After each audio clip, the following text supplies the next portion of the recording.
So we made another update to the Power 25. Pretty big week, I would say, but the top three remain the same. But I'll just toss over to you guys to kind of break it down and talk through it. Yeah, I mean, we got St. Lawrence still holding down number one. They're on a 22-game win streak. Lincoln Way East up to two, or staying at two. They've won 9 of 10. And then Normal Community, they're on an 8-game win streak. But then we got Lockport moving up one to number four. They're winners of seven straight. Brother Rice moving up 1 to 5. They've won 11 of 12. And then Lane Tech is rising two. And they're on a 20-game win streak right now. So one of the hottest teams in the state.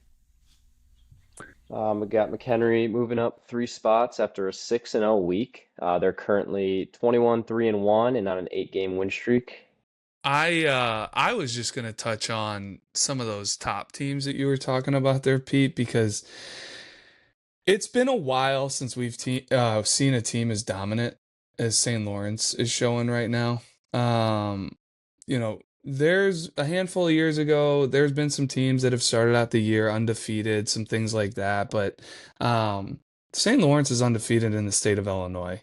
And it's not just the fact that they're winning games, but it's the margins that they're winning games by, the offense. I mean, they're putting up double digit runs, it seems like, over teams within the first 3 innings. It's like, oh, they're up 10-0, they're up 10-1, whatever it may be. It's really fun to see them coming off winning a state title last year, and it seems like they're potentially better this year. So anything can happen in the postseason, but St. Lawrence is just firmly cementing themselves as that team to beat in the state, looking at 4A, coming off the state finals, the state championship, I should say. And Lincoln Way East has been a really fun team to see this year as well. And what I love about them is like they're full of juniors. Like they're that team that kind of reminds me of St. Lawrence last year, depending on what they do this year. Like they're gonna bring back so much to where they're probably gonna be even better next year. But I mean, they're sitting at 21-2, and they don't play an easy schedule. Normal Community coming off a 5-0 week, really like getting back on track. They're 20-2 on the year. They're another team coming off a state finals appearance that has a lot of senior leadership and a lot to prove. And then Lockport, they were just a tough team for us early on in the year because we liked them. They had a lot of losses early on in the year, but we knew they played a ridiculous schedule with a ton of Power 25 teams. So to see them now really hit their stride and just collect a ton of wins, their record looks a lot prettier now at 17-7. But they just keep kind of climbing up our list slowly. Like 3-4 weeks ago, they were at number 7, then number 5. Now they're at number 4.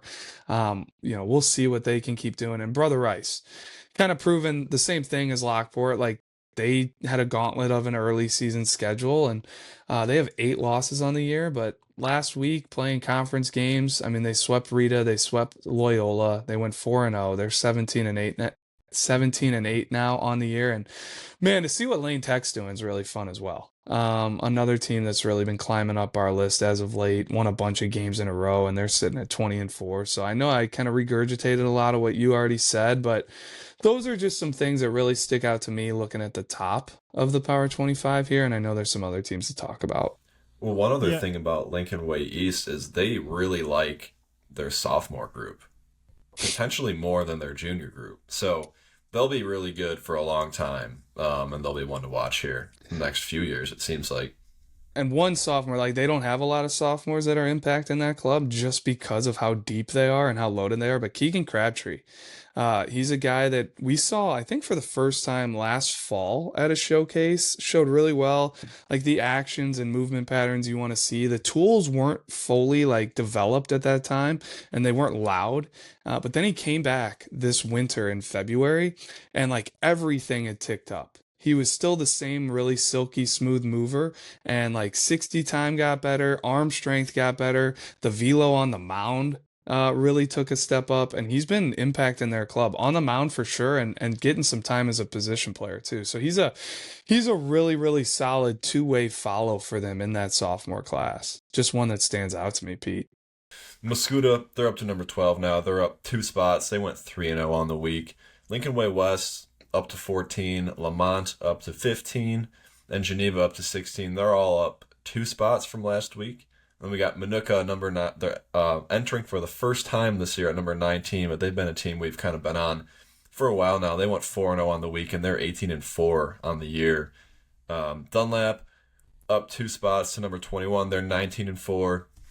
Edwardsville with a big week. They're up to 22 now, 14-8. So not the best record, but kind of going off what we were just talking about. Like, they had a gauntlet of an early schedule, moving some pieces around. And it seems like they're kind of figuring it out, and they're typically one of the teams that does play their best baseball later in the year. And it seems like they're starting to follow that trend per usual. And they went 3-0 with big wins over East Peoria and 2 wins over Belleville East, and they're actually leading that conference right now with a 7-1 record. And then Glenwood into the Power 25 for the first time this year at number 24.